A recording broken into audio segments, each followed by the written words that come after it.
In the French port town of Calais, another refugee flashpoint is up in flames, quite literally. Some asylum seekers have set their tents on fire in protest at authorities' moves to demolish the makeshift camp. From there, here's RT's Polly Boyko.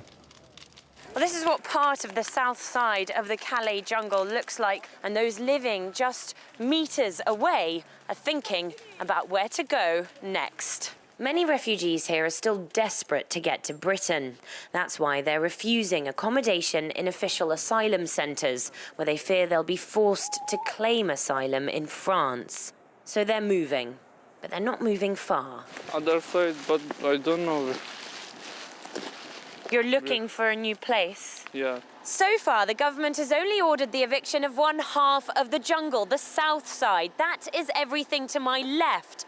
That's where the bulldozers are working, and that's the part that's going to be dismantled over the coming days and weeks. But everything to my right is still fair game. The government hasn't ordered the evacuation of this part of the jungle yet. What are people doing? They're evacuating this part? Yeah, they're evacuating this part, going to the north end, which is about time, but there's no actual eviction deadline. So it's always this dream that's buying time so they can try to get to the UK. Well, this is what's been happening throughout the day here. People have been taking their possessions, and if they are lucky enough to own or live in a caravan here that's been donated by volunteers, they're simply moving it from the south side of the jungle that's been now earmarked for eviction to the north side, where the local authorities haven't yet served anyone with an eviction notice. Moving here could mean these refugees avoid eviction for a month or more. South of the lake, they want to destroy. We think here it will be safe. We will be safe from this. So this is the new home?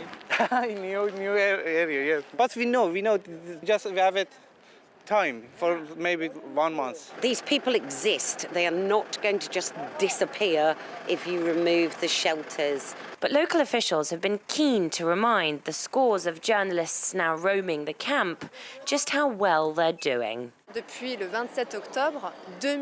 October 27th, 2,750 people have left.